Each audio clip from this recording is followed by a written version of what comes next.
காலையில் எந்திரிச்சோடனே இந்த அழகான சூரியனை பார்க்கும்போது எனக்கு தோன்ற பாட்டு என்னன்னு தெரியுமா? புத்தம் புது காலை இருக்கு இல்லையா, அந்த பாட்டு தான். Hello friends, welcome to my channel Shamli vlogs. So இன்றைக்கி என்ன விலாக்னு பார்த்தீங்கன்னா, என்னுடைய morning routine. Summer vacation start பண்ணியாச்சு.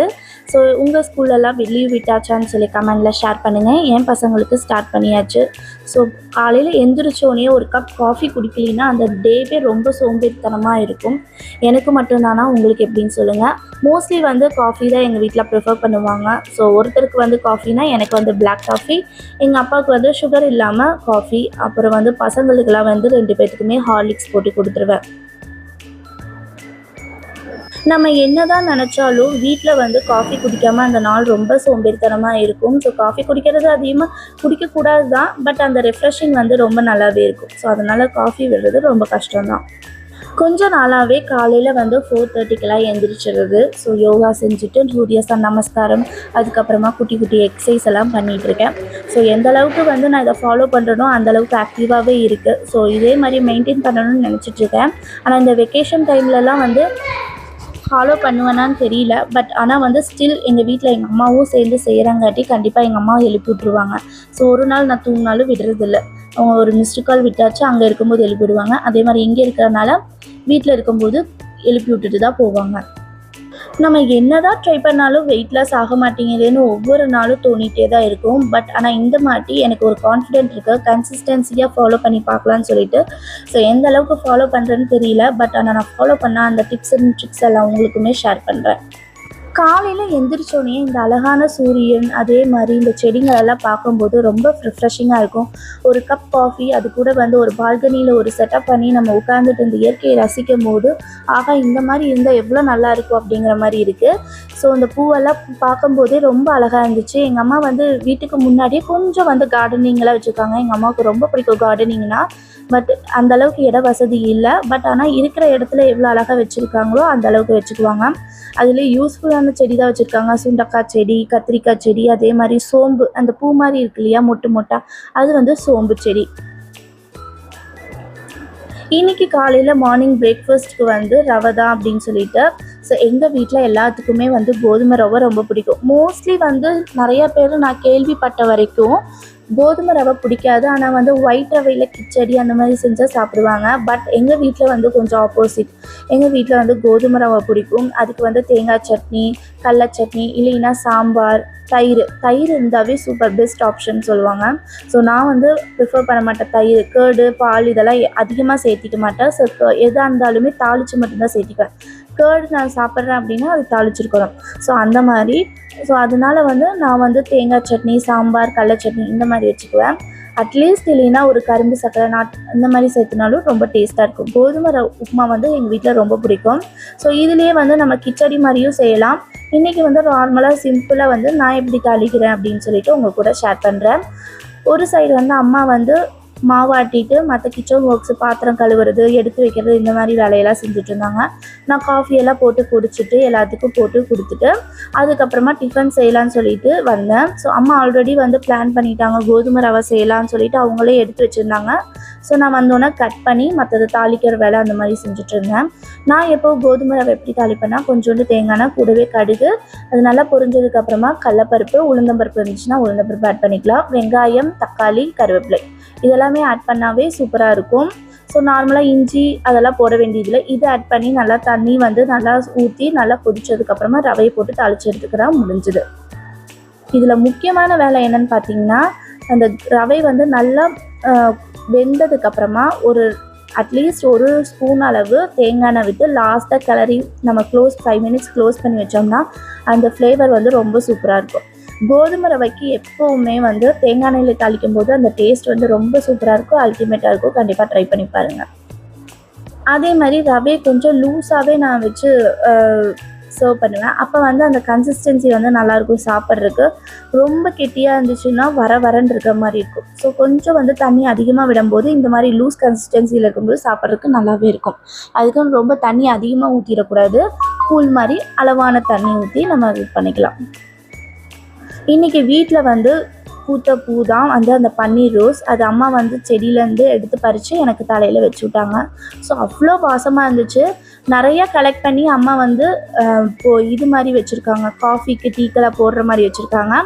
நிறைய நம்ம ஃபேஸ் கூட அப்ளை பண்ணலாம். இது வந்து வீட்லேயே வந்து ஆர்கானிக்காக கிடைக்கிற ரோஸ் பன்னீர் ரோஸ் தான். ஸோ ரொம்ப ஸ்மெல்லு ரொம்ப சூப்பராகவே இருந்துச்சு. சாப்பிட்டுட்டு எல்லா வேலையும் முடிச்சுட்டு கொஞ்சம் நேரம் பசங்களோட விளையாண்டுட்டு இருந்தேன். பெரிய பண்ண ஆக வந்து தனியாகவே விளையாண்டு பழகிட்டான். ஸோ மோஸ்ட்லி சின்ன வயசுலேருந்தே அவன் தனியாக தான் விளையாடுவான். காரு பஸ் இதெல்லாமே இருந்தால் போதும். சின்னவன் வந்து எப்போவுமே கூடவே ஆள் இருக்கணும். யாருக்கிட்டையாச்சும் நோண்டிகிட்டே இருக்கணும்.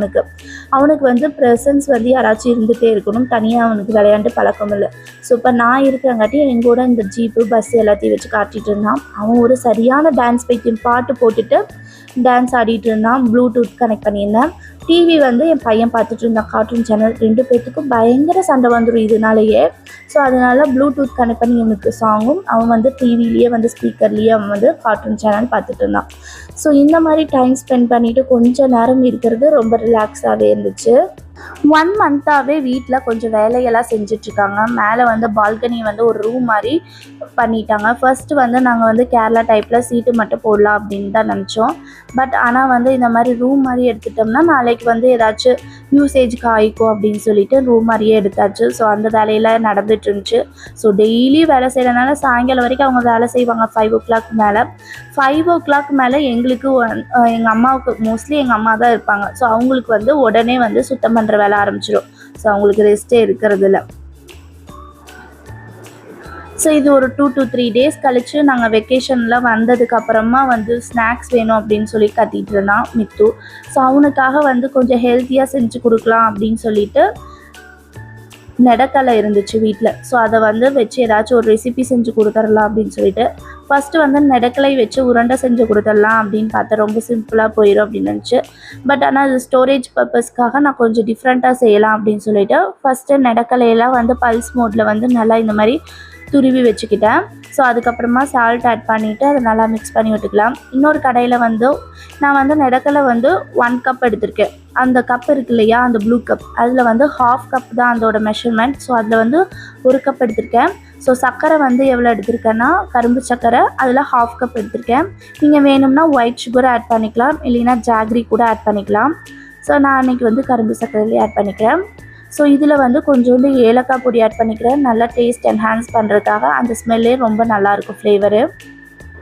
நல்லா கொதித்ததுக்கப்புறமா அந்த ஸ்டிக்கி கன்சிஸ்டன்சி வந்ததுக்கப்புறமா நம்ம அரைச்சி வச்சுருக்கிற இதில் ஆட் பண்ணிக்கலாம். ஸோ இதில் ஆட் பண்ணோன்னா நல்லா மிக்ஸ் பண்ணிக்கணும், இல்லைன்னா அடி பிடிச்சிடும். தீயை வந்து ஸ்லோவாக வச்சுட்டு அதுக்கப்புறமா நல்லா மிக்ஸ் பண்ணி கொடுத்துக்கலாம். மிக்ஸ் பண்ணி கொடுக்கும்போது நல்லா திரண்டு வரும்.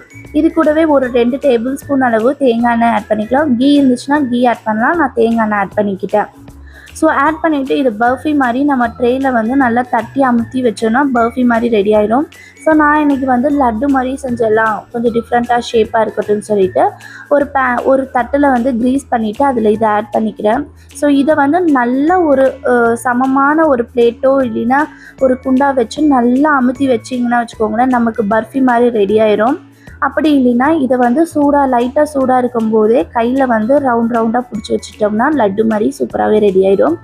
சும்மா இது பிரேக்கும் ஆகாது, ரொம்ப டேஸ்ட்டாகவும் இருக்கும். நார்மலாக அதே மிக்சியில் போட்டு அரைச்சி உருண்டை பிடிக்கிறதுக்கும் இந்த மாதிரி ட்ரை பண்ணுறதுக்கும் நிறையா வித்தியாசம் இருக்குது. டேஸ்ட்டு சூப்பராகவே இருக்கும். குழந்தைங்களும் விரும்பி சாப்பிடுவாங்க. ஸ்நாக்ஸ் பாக்ஸுக்கு சூப்பராகவே இருக்கும். கண்டிப்பாக இந்த ரெசிபியை ட்ரை பண்ணி பாருங்கள்.